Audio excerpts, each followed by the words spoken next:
Hello, Scorpio. Welcome to your reading with me, Cindy. Scorpio, I've already pulled out a card from the Oracle of the Radiant Sun, and I have I have two underlying cards for you as well. I'm seeing somebody who can be quite social. I'm seeing someone who was quite social in the past with a very different dynamic than what is playing out for you right now, but a successful dynamic in the past. Okay, so the card that actually came out here, this is a very unique card. This has not come out all week anywhere in the readings. I don't remember it coming out. It's so it feels like a very fresh new. I get that a lot too with Scorpio. I feel like we'll get to Scorpio and I'll pull something out that no other sign has pulled out all week, and or hasn't been an underline or hasn't showed up in extended or something like that. And that's exactly what's happened here. You've pulled out a card here that nobody else has pulled out all week. It's the Moon in Aquarius. So this is a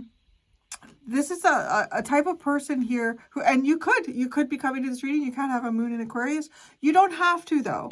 And there could be other aspects of you that create what I'm about to describe. And it could even just be a cycle that you've been in that has required you to be like this. This is a very sociable placement. This is somebody who almost needs to have different intellectual connections with different people. There could also, with the moon energy, like there could be a strong desire to connect with women specifically, even if you're a man, and it doesn't not have to be sexual. This is not a sexual energy at all from this card. This is honestly like how we connect with community, how we feel connected to people. It could even be, connecting with people that have something to do with feminine, maybe women's rights or something like that too. I don't know. Like it's a very interesting energy that you've pulled out here. What's also really specific about this is apparently this is a combination that can lead to someone being interested in astrology, which I'm kind of laughing, right? Because a lot of you are coming to a zodiac reading. So there's something here about you that might even be you might even be right now studying astrology at this time. Okay. And that, I'm going to step back a bit and go into your underlying, because I don't want to go all the way forward until we talk a bit about the past here. So your underlying card, you have Mercury in Gemini, and you have Saturn in Capricorn. Okay, now that's just dawning on me. Both of those planets are in their personal house. So that's interesting. Right? Like these Mercury is rules Gemini, so it feels very comfortable there. It's at home there. And Saturn rules Capricorn. So again, it's very comfortable there. It's at home there. But this is also about somebody who is networking, somebody who is communicating, somebody who is very quick-witted, somebody who is very intelligent. I feel like Scorpio, I've always noticed that Scorpio is a highly intelligent sign, and I don't think it's something that is really like sort of like labeled onto Scorpio, but I have not met a Scorpio yet that wasn't incredibly intelligent. And that intelligence often shows up in different ways. Sometimes it's just a really keen emotional intelligence about what's going on. Oh yeah, you know what? I think that's a big part of it, because I think that it kind of plays out slightly different depending on the individual. But I think that's a big part of the intelligence that Scorpio has, is they're really able to read a room, and they're really able to read what's going on around them when other people don't. Or they could be kind of a few steps ahead. So, but this is also feels like you've completed something here as well with this Saturn in Capricorn with this Riches card. So it's giving me sort of like Ten of Pentacles of the World vibe is what I'm getting off of that. I don't know if this is, you have finished a job project here. You've finished a work cycle. You have finished, maybe there's something that you invested in, and that investment has taken you where you wanted to go. So you've cashed out that investment. But this is kind of giving me the vibe of someone who had a busy outside of the home work life. That's really what this feels like. Somebody who had a very busy outside of the home work life, and there was a lot of networking. There was a lot of people that you were engaged with day to day, communicating about all sorts of different things, maybe connecting with people with similar philosophies. There's a desire and a thirst for kind of like knowledge and seeking out more information. And then this goes like completely like, right, like Saturn is so like traditional type energy too to me. And then this, like the rules and what we follow and what we do. And then Aquarius is like, fuck that, man. There ain't no rules here. Or we're making new rules. And then, we're going to bend them a little bit. And then we're going to do what is really suiting us. That ain't suiting us no more. We're not going to do that anymore. I'm playing that game no more. So it's just like, this is your energy. I'm going to tell you what visual came into my mind. So this is where I want to go back to this again, why I stepped over here for a second, because this is like really networking. And I said, it just feels like outside of the home networking, but that's finished. It's completed. It's a cycle that is closed. I'm literally seeing someone here getting together with people in their house. Getting together with people in their house. I want to say too, with that moon energy kind of giving me like that Cancer vibe, is like in your safe space here.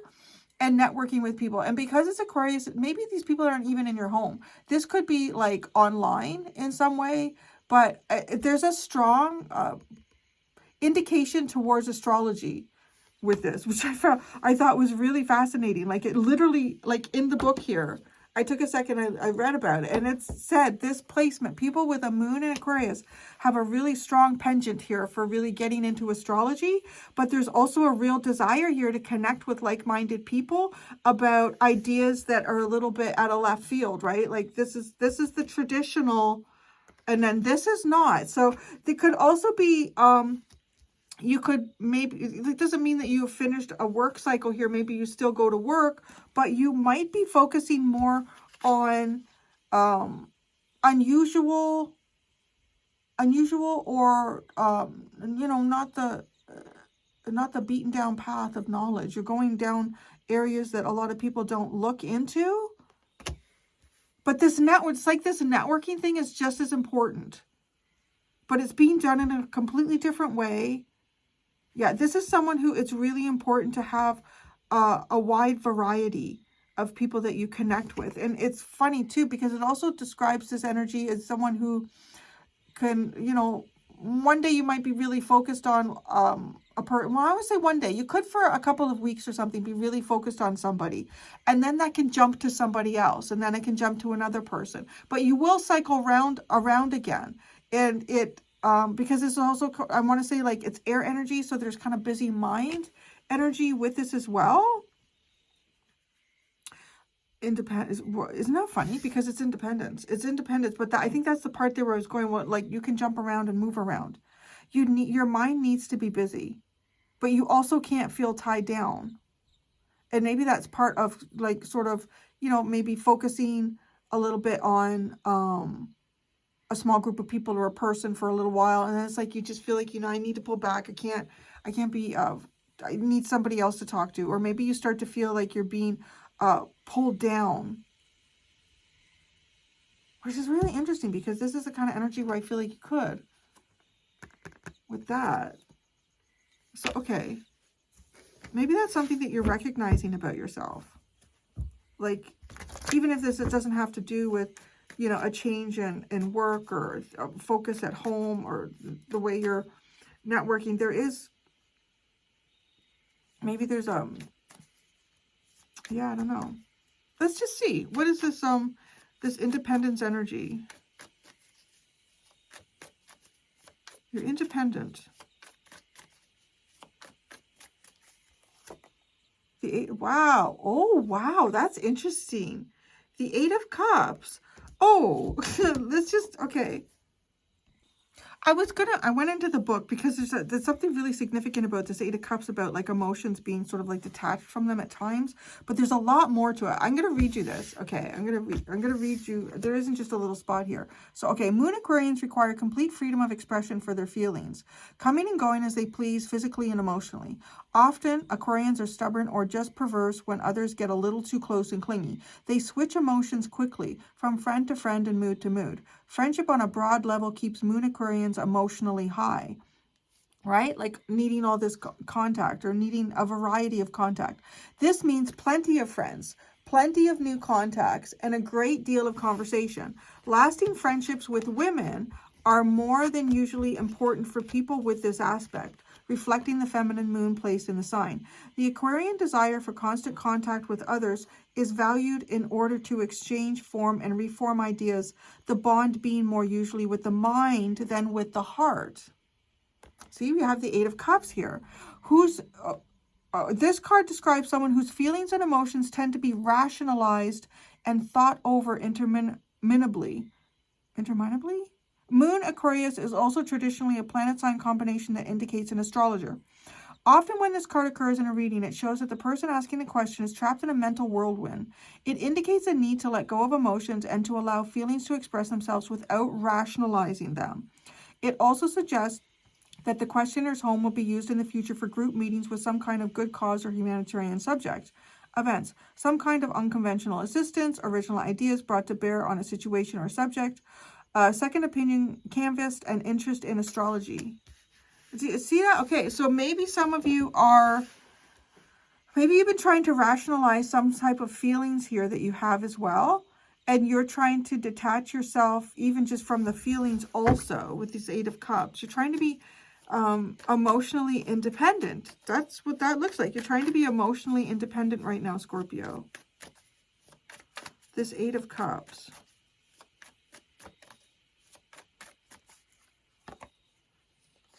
The Two of Swords. You're not sure what to do. You're not sure what choice to make. You're not sure what to decide. The Ace of Pentacles and the Star.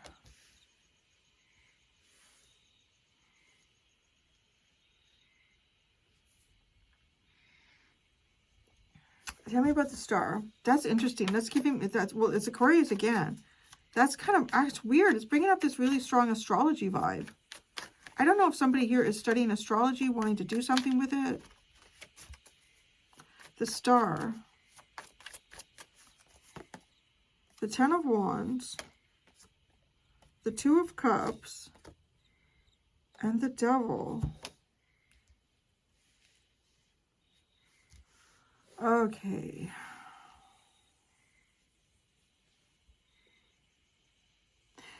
You might be trying to heal some type of deep emotional connection that you've had to something or someone that feels very unhealthy. There could be, maybe somebody here even feels like they have some type of emotional addiction to something or someone.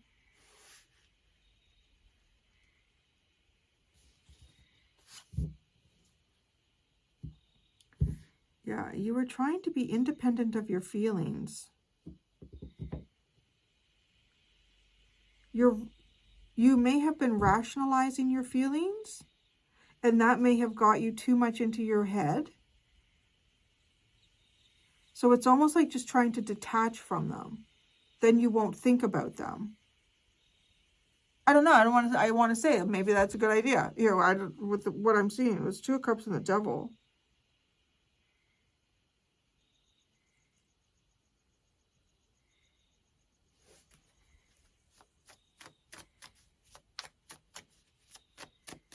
What's the Ace of Pentacles? The King of Pentacles. The Queen of Pentacles. And the Six of Swords. This is like two people going together somewhere. In a new start. Oh, is it not? Okay. Oh. I'm wondering if... Okay. I could be looking at someone here who is married. I could be looking at someone here who's married. Either that or... Let me just stick with that for a second here. I feel like I'm looking at somebody who's likely married. And there's some type of a decision that, like, either should we move? Like, it could be something as big as that. Should we move here? But I don't know why. Maybe want a new house or some sort of possibility like that. But it's like you're not sure what to decide. This is kind of weird too, because you have the Two of Swords and the Eight of Cups. This is like you can't decide emotionally and you can't decide intellectually. Is that where the astrology comes in? Is there somebody trying to make a decision about a big choice in their life here, and they can't figure it out emotionally and they can't figure it out intellectually? Their intuition isn't helping them, so they're like going to astrology.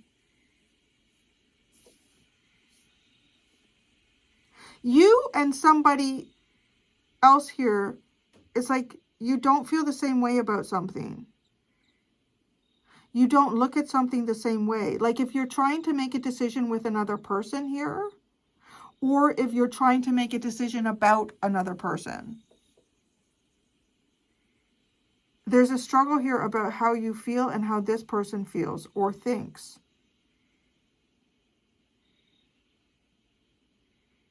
This could even be, like I said here, it's almost like there's something that is finished here, that is completed. Maybe you want to try some sort of a new work idea, or you want to work somewhere new, or you want to move somewhere new. And it's, I don't know, it's like there's somebody else here who you're having difficulty agreeing on that. Like if you want to move, this person wants to stay put. If you think a good new career for you would be this person doesn't think it's a good idea. And I want to say too, like if that has something to do with the home, maybe maybe you're like, okay, I'm going to set up this little space in my home and people will come in and I'll read astrology for them or something like that. Or we'll get together and we'll talk about astrology, or we'll talk about some sort of esoteric thing, or maybe human issues, like a humanitarian cause of some sort. It's like this, there's somebody else here and you're kind of both going in the direction, but you feel a different way about it. Like it's all like you're going in the same direction. That's the other thing. You're both going in the same direction. That's not up for debate. Like this isn't, I'm not looking at two people that are, you know, well, maybe we should break up or maybe we shouldn't stay together. It's not that at all. It's like these two people are going in the same direction. That's a given. Yes, for sure. They're going in the same direction, but there's sort of a disagreement about how one feels. So it's almost like you're stepping up and saying, okay, I'm trying not to make this decision based on how I feel. So I'm going to try to make this decision more rationally. But that's not helping, because it's almost like there's information that you don't know, right? Like what will tomorrow bring? What will happen if I make this choice and we do this? Well, you can't really know unless you do it. But then it's weird because it's almost like you're going into astrology to try to figure it out. Like I'm feeling like there's, I don't know. And if you're not in a relationship, you could be trying to help somebody else here to make a decision about something. You're definitely detaching from your emotions. Yeah.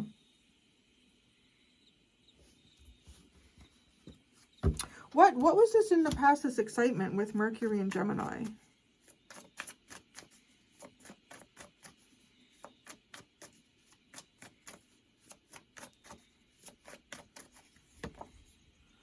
Wow, the Queen of Cups. Okay, a lot of love. A lot of love. I'm so lost without you. No, I'm so out of love. I'm so lost without you. What's that song? Sorry, it's been a while since the song has tapped into my head. I don't know. This is like something that you, if anything, well, it could have been love. It could be expressing love. It could have been doing something that you loved. But then riches. Well, riches is good. I don't want to say it's not good, but it has this feeling of completion. Riches. The Fool. See, I told you. It is. It's like going, oh, and it's a very Aquarian. Something very unusual, something different here about what I'm picking up here for Scorpio.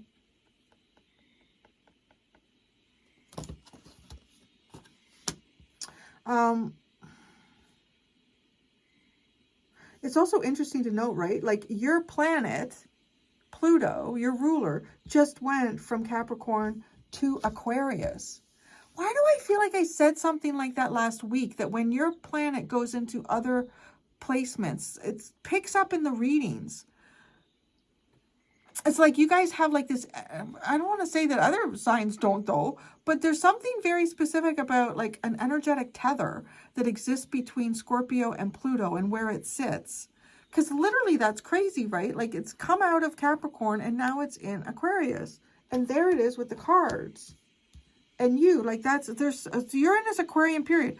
Pluto is like an umbilical cord.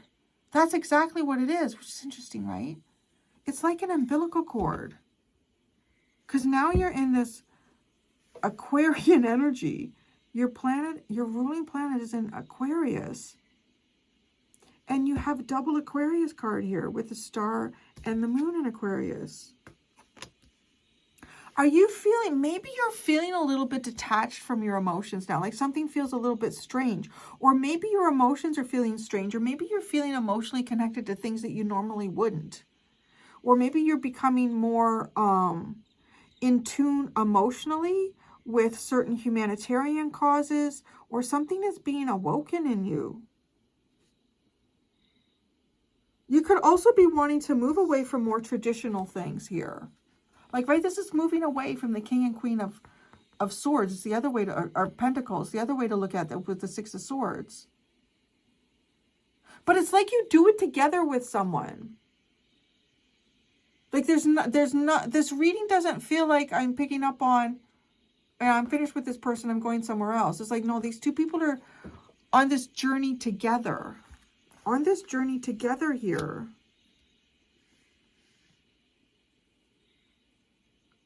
But getting the feelings right is weird, because on one side, it just feels like a really heavy burden. And then on the other side here, it feels like toxic and unhealthy. Or it feels addictive, or feels dominating and controlling.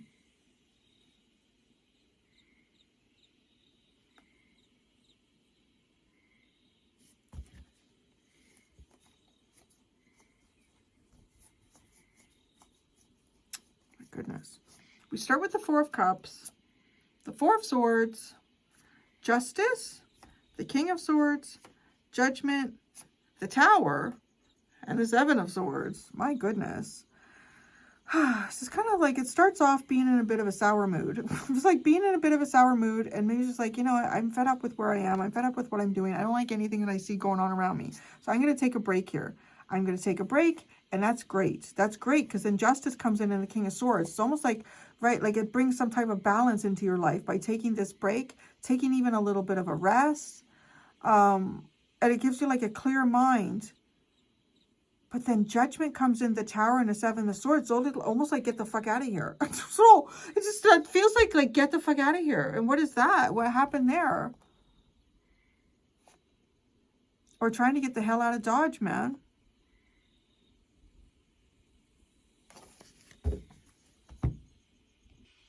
I'm going to go do your extended, Scorpio. In the extended, I'm going to look more deeply at this. I'm going to look more deeply to see why one person here feels like their feelings are such a heavy burden, and why somebody else feels like their feelings are toxic or addictive or unhealthy.